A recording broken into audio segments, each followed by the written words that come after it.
Hi, this is Russ with RST Coaching Academy located here in Daytona Beach, Florida. I am the host of Daytona Beach Business Talks, where we have the privilege and the honor of showcasing and highlighting area businesses.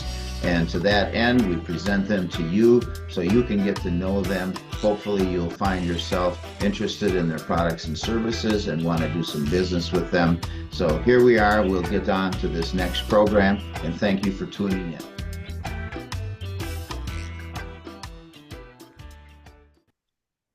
Hello, everybody there in Daytona Beach and surrounding areas. This is Russ with RST Coaching Academy with another episode, of course, of Daytona Beach Business Talks. And today I have the privilege of interviewing my friend Bill Partington from Orman Beach. He is the owner of AHC Lock and Safe, and he's going to tell us all about himself and his company. And we can't wait to get into that, right? So stay tuned and listen in. Bill, come on board. We're glad to have you here and look forward to what you've got to say about yourself and your company. Good day, Russ. Thank you for inviting me to come to your show. Our business is based in Orman Beach, but we cover all of Volusia and Flagler counties, and we have been in business since 1953, when my father started a retail hardware store. The retail hardware store became an Ace Hardware store, one of the first Ace Hardwares in the area, in 1964. When I was studying in high school, I took a course called the Advanced Course in Hardware Retailing from Indiana University. It was a correspondence course, and it involved different chapters of areas of merchandise for the retail hardware industry. And so I was always interested in hardware and all of the aspects of hardware, and in particular how to run an Ace Hardware store. So I graduated from Mainland High School here in Daytona Beach, and I went to Stetson University in DeLand.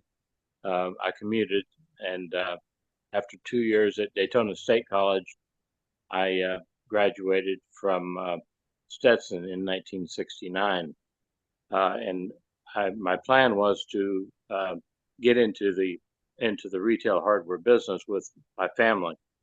My father was a lumberman from Indiana, and he had done many things in his career. He came from a wholesale lumber company in Indiana, and they had a business that manufactured hardwood lumber for the furniture industry. So he was quite an accomplished person in the business, and he came to Orman Beach to work at a lumber company that was at the end of Granada, where Granada ended at the railroad tracks, going west. That was a few years ago. Wow. That the roads in Orman, most of them were brick roads in the downtown. So I've seen a lot of things come and go, and I've always been a proponent for progress. Sometimes when we look back, we say that wasn't really progress. It was just a change that we shouldn't have been in favor of. So I'm a little bit more careful now as to what I think progress is, but it's certainly been a fun ride. I got involved in some of the committees, the Rotary Club. I was active in the JCs and the antique automobile. There was a Birthplace of Speed Antique Auto Show that I was involved with very early on. While I was in college, our first son was born, and of course that encouraged me to study and to get out of school and start making a living for my family. Oh, yeah. So it's been a great ride, and we're very happy to have located in Orman Beach all those years ago. Russ, what happened after I got into college and I was working in the retail hardware business in an Ace Hardware that our family owned on Granada? I decided that I wanted to specialize in a area called architectural hardware. And architectural hardware consists of door hardware and other builders hardware. So hinges, door closers, panic exit devices, commercial hardware for commercial buildings. I kind of thought that rather than sell 10 cents worth of nuts and bolts, I would rather sell $50 worth of locks. It didn't take any more effort to sell a more expensive item. So, and very necessary too. Well, it's all very necessary, and I've come to appreciate all of the our business was a small family business, but Ace Hardware was a franchise business that allowed us to have great purchasing power. So it was just a great way to be in business. Saturday was the biggest day of our business week. We used to take off half a day on Wednesdays, and our family would take trips. When I was a kid, we would take day trips around to different things. We'd go to Sanford and see them pick celery. Sanford was the celery capital of the world at that time, and we would go to Barberville. But Barberville Road, which is now State Road 40, didn't exist. It was just two ruts in the dirt, and you had to ford two creeks to get there. And the creeks were lined with what they call a corduroy highway, which was just timbers that were laid into the bed of the creek so that you didn't bog down in those areas. And you passed a lot of pasture land and areas that were just pine woods. So I've seen a lot of change in those areas. And when they opened up State Road 40, that's when they expanded. They used to have to go west on Tomoka Road to get to Barberville, and that's when they took Granada over the railroad tracks and directly out to Nova Road, which was a dirt road at that time, and so we've seen a lot of progress and a lot of change in the business, and we always drive by and say, that's where so and so. That's where the old rental center used to be, and it's now a 5-story building. So it's really fun to remember these things from earlier days. I still have an interest in the community, and I'm involved in things like historic preservation and in Orman Main Street, which is a development organization, a private nonprofit that promotes the downtown and the businesses in the downtown, and works with the city to bring good things to the downtown. So I enjoy my work in the civic arena, and a lot of my friendships are derived from that area of my life. In business, though, our business we actually started a small business, side business to the business of hardware, and it was called Ace Appliance Sales and Service, and we sold and repaired vacuum cleaners and all kinds of appliances that might be a home type appliances. We've had an employee who was very skilled at doing that, and when he wanted to retire, that business retired with him, and I decided to study more in the door and hardware business. Prior to that, I had already received my real estate license in Florida as a real estate salesperson. And I just thought, well, everybody was doing it. I ought to do that too. And that was maybe 1970. And also I became a state licensed, a state certified residential contractor. And that's when the state licenses became, it was actually the first cycle of testing for state licenses.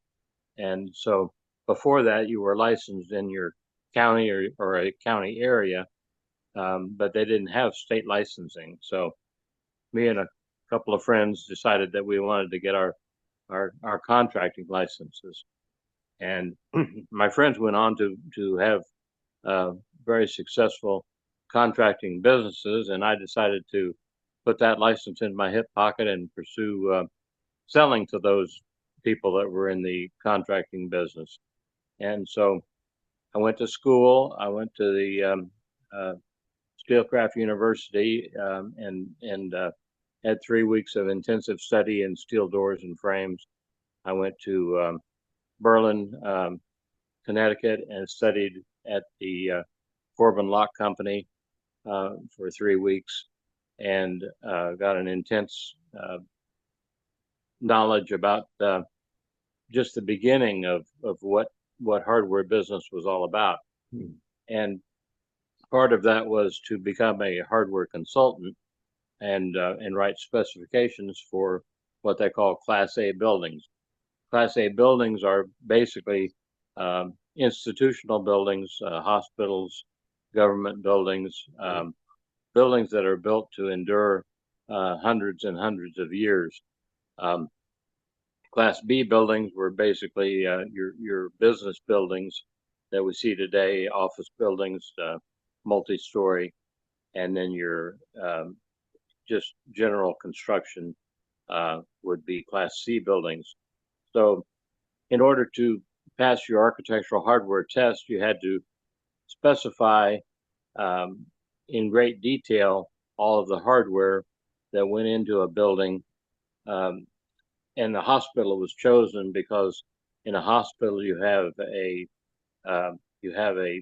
worship center usually, and you have specialized operating rooms, and you have corridors that have fire rating and fire doors.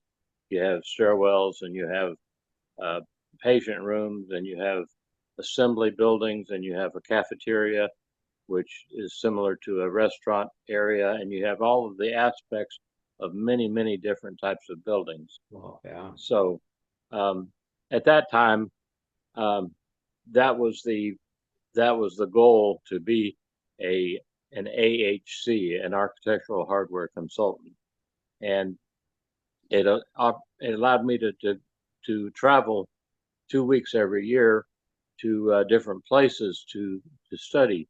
So I would go to Berea, Ohio, or I'd go to Chicago, and I would go to Baltimore, and I would go to these places to spend 2 weeks studying different aspects of that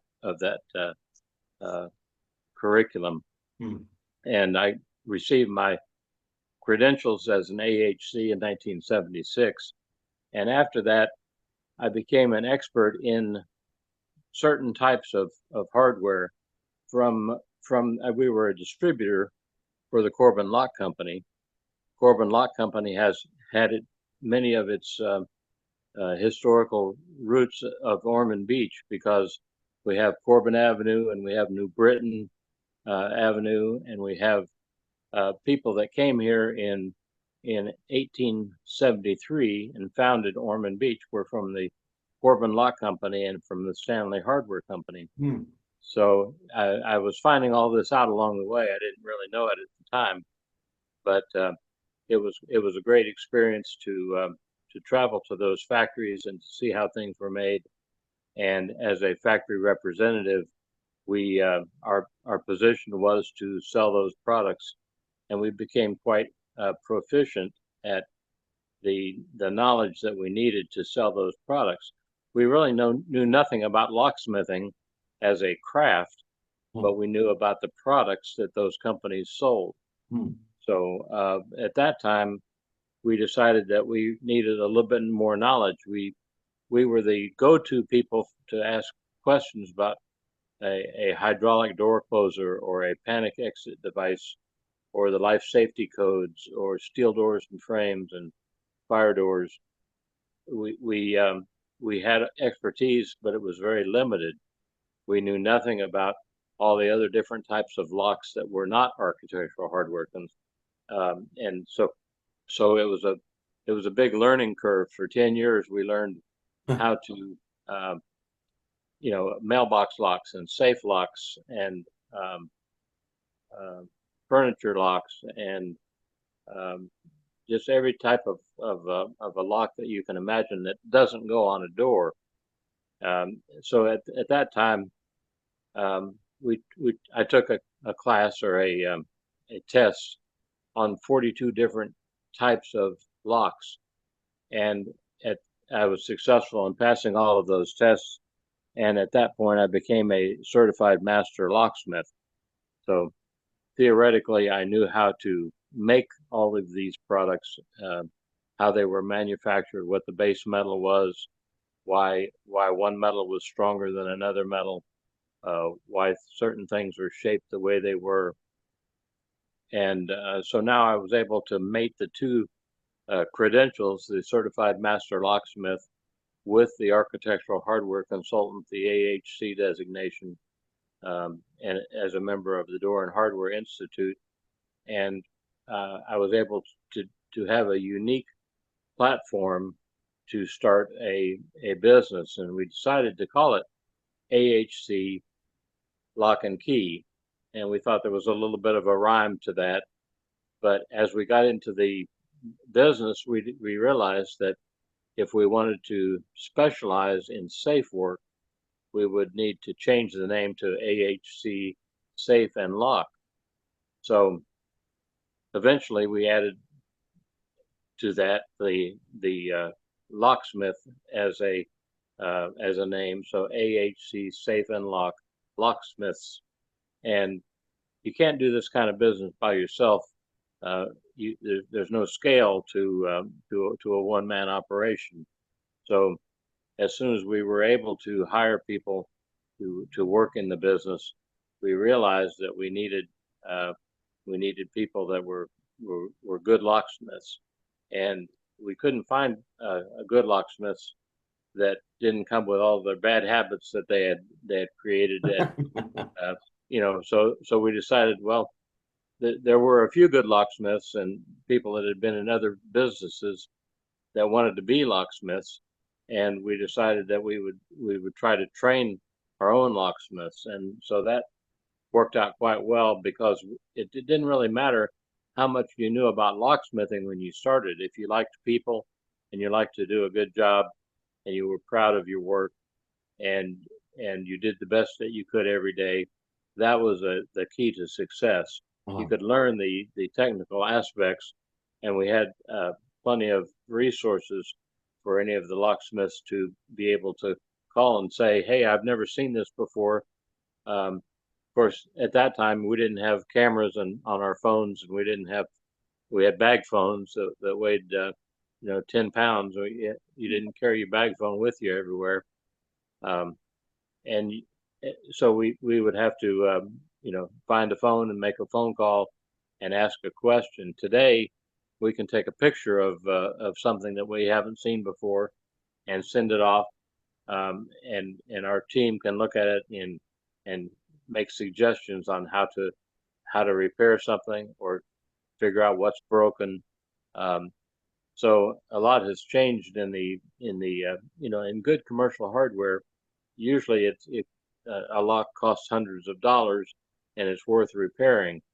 In a residential situation, you might just throw the lock away and buy a new lock. But the hardware that we were dealing with was in hospitals and colleges, and it was made to last for 30 years or longer under heavy use. Wow. So we had to learn how to adapt and how sometimes how to make things, and that's kind of where the locksmithing, the historic locksmithing comes in. Blacksmiths and locksmiths were sometimes synonymous. We would have to make things that would accomplish what we wanted to accomplish. Are you Even still, today, after all these years in business, are you still encountering locks that you've not seen before? well, we repair locks on a daily and weekly basis, Russ. Some of them are were actually built and installed in the 1800s and are still operating in historic buildings. And then we have the new locks that were just developed, less than 5 years ago. And some of the technology has been around for a long time. An example would be a fingerprint lock. They've had fingerprint locks for many, many years. But today, a fingerprint lock doesn't actually read your fingerprint. It reads the blood vessels under the skin of your finger. Wow.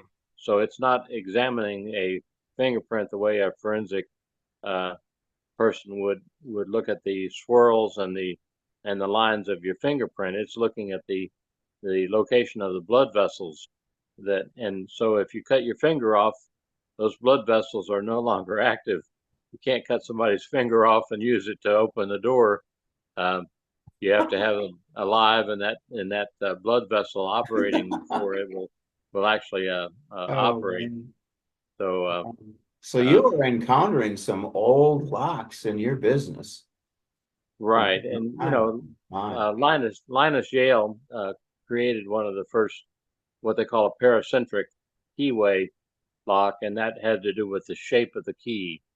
Before the 1800s, the keyway was just a straight, rectangular hole, and it had maybe a bit, what we call a bit key in it. And Linus Yale created a lock that had a wavy shape to it, and that kind of changed the industry.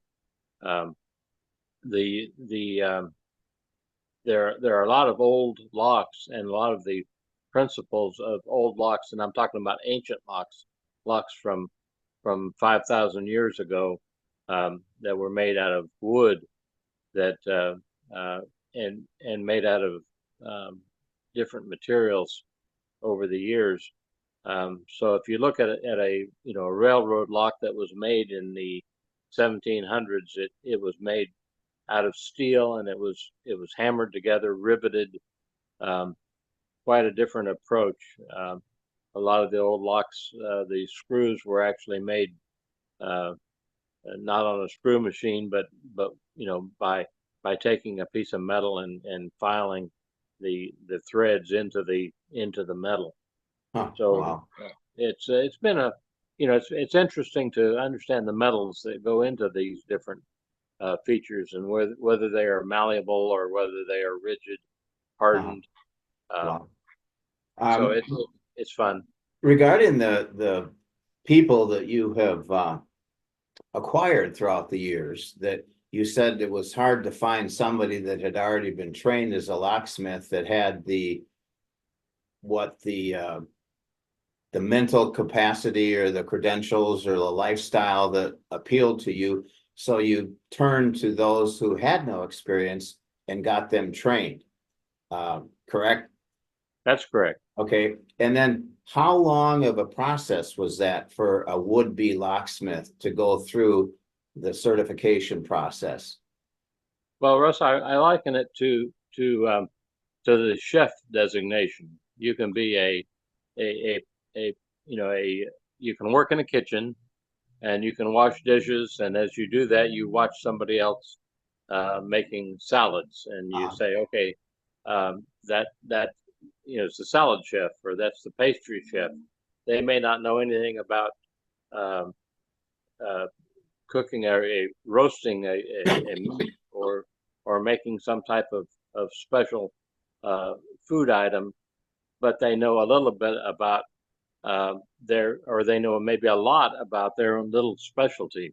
Sure. So all these little specialties together accumulate to become what we would call the head chef, or some people still refer to themselves just as a cook, but they know a lot about a lot of different things. And so that's what happens in our business. You learn different aspects, and you can know 20 things, but the 21st thing is the thing that you never had seen before. Right. And so it's always something new coming up.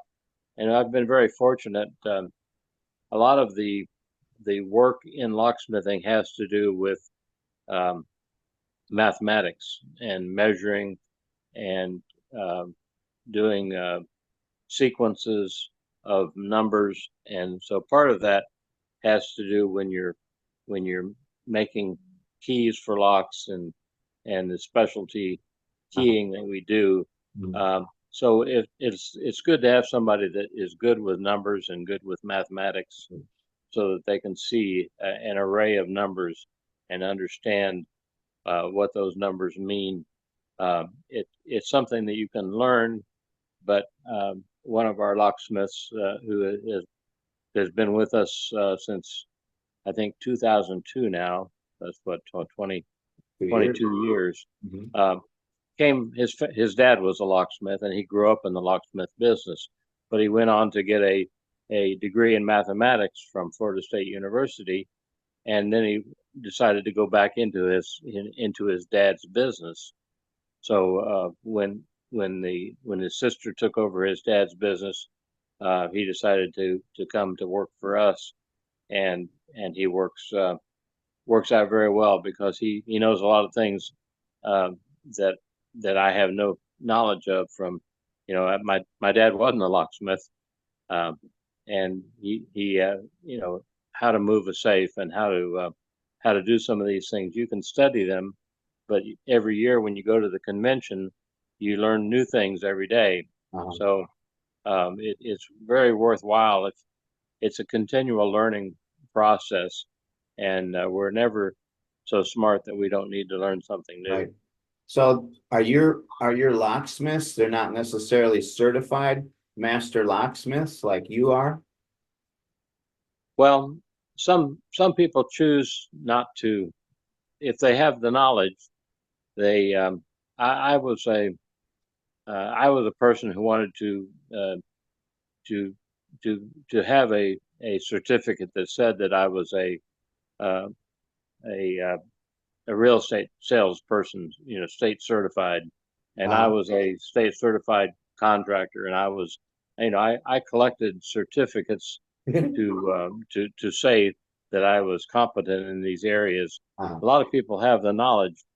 I've often said that I could never build a house with the knowledge, but I certainly knew how to take the test, to pass the test, and do all the things, maybe some of the things that the craftsman didn't need. Maybe he didn't need to know all of the insurance regulations and all of the other technical details of running a construction business, but you needed that to pass the test. I could tell you how to calculate the modulus of elasticity of a 12-foot beam of a certain size, but actually putting that beam in place and how to nail it and how to make it work in a building was beyond my capabilities.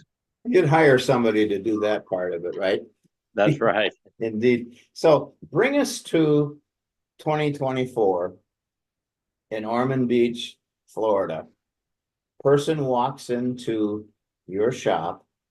What are they going to see? How are they going to be greeted? What are they going to see laid out? What exactly are you guys up to today up there?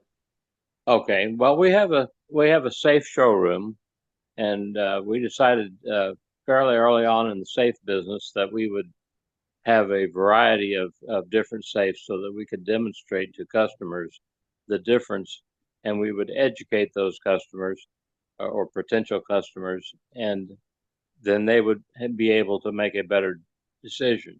Do you So, specialize in certain brands of safes?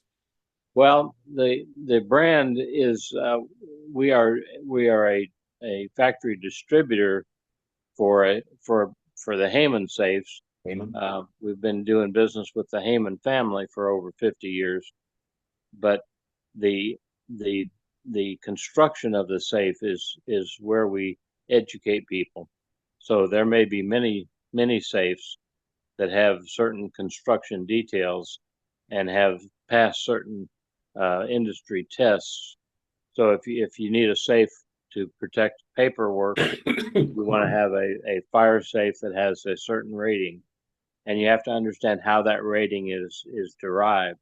If you want a burglary safe, you want to know how the safe is built and why the construction details of the safe and the bolt works in the safe and the lock on the safe, how those protect your the material that you want to store inside the safe. And so it doesn't matter to me if you're storing gold coins or if you're storing autographed baseballs. Whatever that value is tells me a little bit about what type of safe that we might recommend to you. Then Understood. I, then I have to tell you the difference between a fire safe and a burglary safe. And certainly some things you want to protect from fire and burglary, and there are ways to do that, but maybe it's not the same safe. Maybe it's a safe inside of a safe to give you the protection that you want. So we Now, try to educate the customer on how the safe is built and the ratings and why they might want one safe over another, how the safe is going to be moved into their home or business, and how the safe is going to be attached in a way that's going to make it very difficult for someone to easily steal that safe. so somebody says, well, I need a safe for my guns, or I need a safe for my coins, or whatever the case may be. And they think, well, I'm gonna go to the local Home Depot or Lowe's. Why would they come to you instead? How are you gonna help them above and beyond what those people can do in the particular brands? The same, they're all safes. What you've got available to offer to your clients and people watching today, why they should come and consider purchasing a safe from you guys. Well, that's a good question, Russ, because a lot of people, particularly if they've never owned a safe, um, they they may have some questions about how the safe is manufactured. And we all know that if we go to Lowe's or Home Depot or Sam's Club or any of these places that Tractor Supply, and you see a safe, they don't know what the gauge of metal is. They don't know what tests that safe has. I mean, there can be a metal box with a lock on it, and that can be a safe, or you can have a safe. And there's a vast difference in price, and sometimes it has to do with what you can afford, and so you buy what you can afford, and you aspire to have a better safe to protect your valuables in the future. Uh-huh. And so we give them an education and tell them. I think the knowledge comes through when we talk to people, and they develop a certain confidence that they don't get at these other places.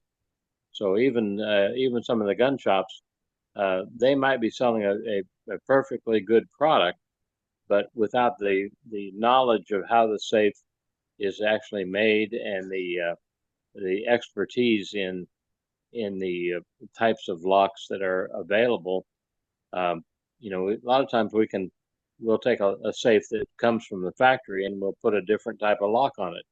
So if you need a lock that has two different passcodes to get into it, I'm talking about a digital lock now, push button lock, so to speak. Maybe that lock that came from Home Depot only has one combination, and that combination is the only combination that will open the safe. Well, maybe you have 3 people and you need 3 different combinations on a safe, and you want to be able to change those individually. So you don't want to have to lock out 3 people when you change the combination. You want them to keep their codes and be able to access the safe just as they always have, but you want to lock out the 3rd person. Or you want to have a safe where the customer or the employee that uses the safe can't change the combination. We've had many cases where restaurants had safes, and the employee would steal the money in the safe and then change the combination and close the door. Now it's they have to call in the locksmith to open the safe to find out that there's nothing in it. So you don't want to spend $1,500 to open a safe and then find out that the $10,000 of your daily receipts are gone. So there are ways to track these things and to make sure that the safe is doing what you want it to do. Do you find that most of your safe sales are for residential use as opposed to commercial, or not? It's a good mix. I just looked at a work order this morning that we're installing some safes for a car rental company, and they have, I think, 3 safes on the property. And so I'm not sure exactly what they're putting in these safes. I'm assuming that one of the safes is going to be for money, and another one is going to be for the car keys, so that if somebody breaks in to steal a car off the car lot, they're going to have to break into the safe to get a key that will operate the lock. And I'm not sure if maybe business records is something that a lot of people lock up. So paperwork, whatever. Yeah, I mean the people have to protect the knowledge of maybe their customer base, maybe their prospect lists. There are many things, institutional knowledge, that can be locked up in a safe to be protected. Wow. So between locksmithing and safe, where would you say the majority of your business lies? Based on, I guess you could say, income. I think probably 20% of our business is solid in safes.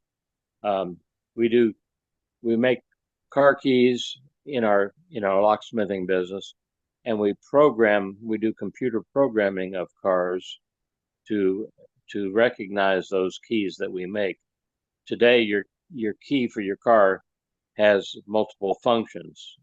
It might have a remote attached to the head of the key, so that you can push a button or get near the car and the car will unlock or lock. You might have a mechanical part of the key that you use if your battery is dead and the car doesn't unlock automatically when you approach it. And then you have what they call a transponder, which is a small piece, smaller than a quarter of the size of your little pinky fingernail, that is embedded in the key, and the car recognizes that transponder chip, and the computer says it's okay to unlock the car and start the car. So if you don't have that chip in your key, and that chip is not programmed into the computer on your car, and today's cars, of course, have multiple computers, so you have to access the computer port on your car and put it into the programming mode and mate the key to the car so that the car recognizes the key each time. And your car maybe has if it's a used car and it had previous owners, they may have had keys and they may have lost those keys, and all of a sudden we can't program the key because the car doesn't recognize it. Maybe there's eight slots in the computer put keys in, we have to erase the memory of keys that are no longer operating or that the owner no longer has, to open up a slot to put a key in. So, Wow. What do you you know, think of this electronic key thing? Do you like that concept, or do you think it's kind of a point of trouble and contention with something that suddenly stops working? You know, you've got the regular key, you put it in the hole and you turn it and the door unlocks. You put it in the ignition, you turn it, and then the car starts. What do you think about all this electronic stuff when it comes to these keys? well, I still have vehicles that you have to crank the windows, Russ. So I understand a little bit You about are a things classic. about things that can go wrong. Yeah, Um, man. and you know, it used to be we'd buy a car and we wouldn't go for the electric windows because we knew that was going to be an expensive thing to repair. Right. Today, every car comes with electric windows, and they are very reliable and they last for a long time. And it's very unusual for anybody to have a problem. So we try not to adopt things when they first come out. If it's new, I'd like to see 5 years of experience um, under that particular type of technology before I really feel confident. And some people are early adopters, and that's fine. But with early adopters, comes the learning curve, so that you have a generation, a third generation, maybe is in the third year, and if you bought it when it was in the first year, now your product isn't as good as the product is going to actually be.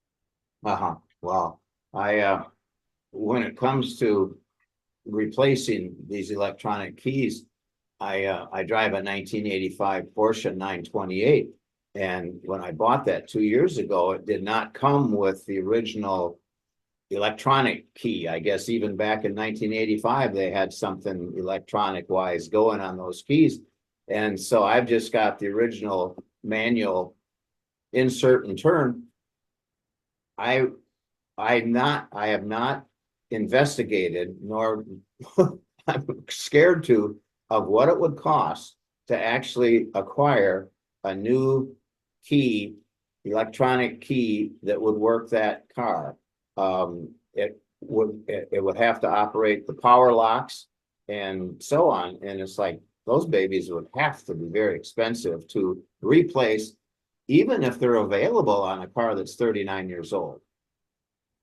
Well, sometimes they are, Russ. You just but quite often they are much more expensive. The remotes 20 years ago were, I mean, in today's dollars, were at the time they were less money, but they were in yesterday's dollars. So it's what people don't or maybe sometimes don't understand is that the insurance industry drove the electronic access that we have today, and they said if you want to pay a higher insurance rate, then you can go with a car that doesn't have that protection.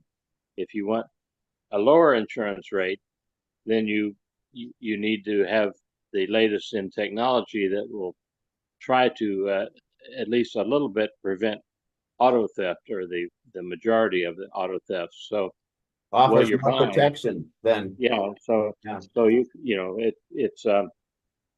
it's really about a couple of different industries working together, and now even the least expensive car you can buy comes with a remote. Yeah. It may not have all of the sophistication of a new Porsche, but it has some sophistication. And if you didn't have that sophistication, you'd be paying a much higher insurance rate Unbelievable. because of Wow. the theft rate. Interesting. As we finish up here, just run through, if you can, off the top of your head, the different brands of, you mentioned the one big brand of Safe. If there's other brands, just mention those if you would, as well as the brands of locks like, regular door locks and stuff that you handle? Well, with safes, the AMSEC, the American brand, is one of the older safes. Some of the old safe companies have gone by the wayside and or been bought up by other companies. Canon safes are quite dominant, but many companies, just like in any other industries, will have private labeled safes. So AMSEC may be making 20 different brands of safes. It's really an AMSEC safe, but it's got a different name on it. I see. So it's hard to tell what you're buying.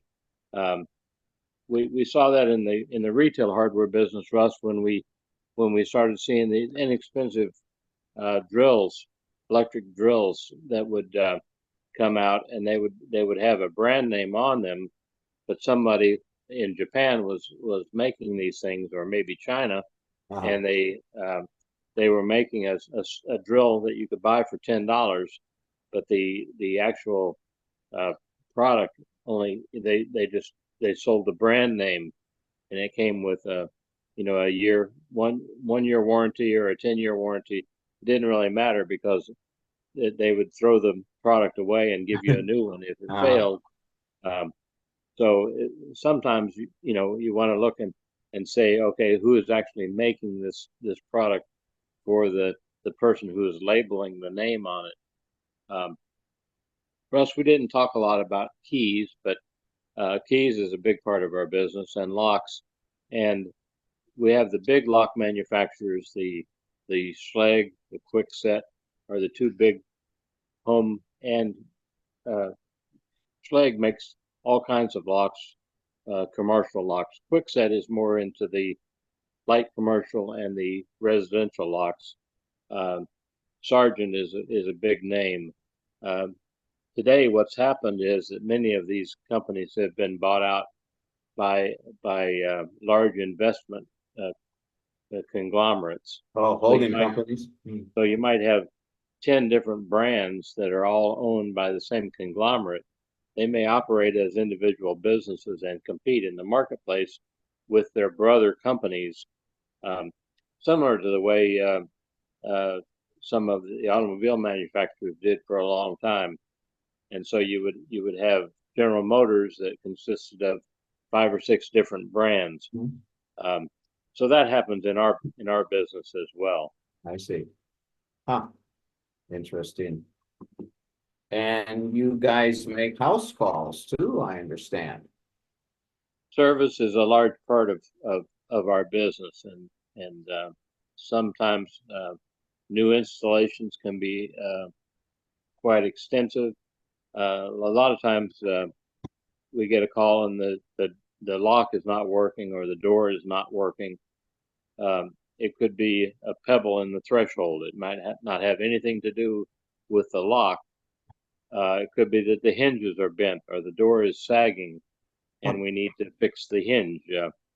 Could be that a door closer is failed or a pivot is worn out. So sometimes the complaint doesn't match the actual problem. It's kind of like going to the doctor and you think you have one condition, but the doctor tells you you have a different condition. Right. And then he gives you the medicine that costs you $41, but it's got a retail price of $1,000. If you look, your insurance paid the other part, and they got a big discount, and so service is important. We try to do our scheduling in a way that is most, some things are urgent. If you're locked out, that's a kind of a priority. Some things are maintenance items, and it's great to do maintenance because that way you can prevent larger problems. Right. But, we appreciate all of the customers that call us, and we do work for national companies, and those national companies have contacts with the local Chipotles and the McDonald's and the all of the different national brand companies. So we do business with the national service providers. We do business with local business people, We do business with hospitals. We do service work that is factory warranty type service, and then we do business for homes, and for realtors do a good bit of business with us. Wow. And I think you said earlier that you service all of Volusia County and Flagler County both, right? That's right. Yeah, so you guys get around. So anyway, how can people get a hold of you? How can people find your shop and your phone number, your website, your street address, that kind of information, if you want to put that out there right now for people? Okay. We're located, our office and safe showroom and service center are located on Granada. Granada is also known as State Road 40, and we're down near the City Hall, in the same block as the Orman Beach City Hall, right next to the Orman Garage. We've been in that building since 1993, but it's a building that we used to run a hardware store in that building in 1959. So we've been on Granada since 1953 in the same block. Wow. And so what is it? What is the address? Is 54 West Granada. 54 West Granada. Okay. And Russ, as you know, we belong to the Chamber of Commerce. We belong to the Orman Beach Chamber of Commerce, the Daytona Beach Chamber of Commerce, the Port Orange Chamber of Commerce. We belong to the many different support organizations like the Board of Realtors, and we belong to the Manufacturers Associations. We believe that all of these connections are good connections, and we support other businesses in that way. Right. Our website is ahcsafe.com. ahcsafe.com. Correct. Okay. And phone number? And the phone number is 253-9766. 253, that's area code 386-253-9766. Correct. Okay. Okay, folks, there you are. You've heard the story of Bill Partington, how he kind of fell into this business one step at a time, and through the years has created a well-known, well-established, well-respected safe and lock company here in the Volusia and Flagler County area. So you need any help in the world of safes and locks, any advice, any consultation, Bill and his company, they're there for you. So you can reach them, physical location, that's the store, the shop, give them a call, go to the website, and that's about it for now. Anything else and final words you might want to say, Bill? No, thank you, Russ. You're doing good work, and I appreciate knowing you. Well, I appreciate knowing you, Bill. Thanks for coming on today. Folks, thanks for tuning in. Hopefully you've gained some information here, and the next time you need a safe and or a lock or help or anything in that department, give them a call, make contact with them, and they'll be right out there to help you out. So we'll see you folks next time. Thanks for tuning in. I say over and out. Until then, bye-bye. So thanks for tuning in to another episode of Daytona Beach Business Talks. I hope you found this episode interesting and informative as you perhaps learned about a business here in the area that you were not aware of before. At any rate, it may be something that you might find yourself contacting and want to do some business with them, and they'll appreciate it, and I'll be honored to be of assistance in this process. In the meantime, if there's anything that I can do at RST Coaching Academy, please give me a call at 386-286-2450, or you can email me at email@rstcoachingacademy.com. Until next time, we'll see you around town. Take care. Bye-bye.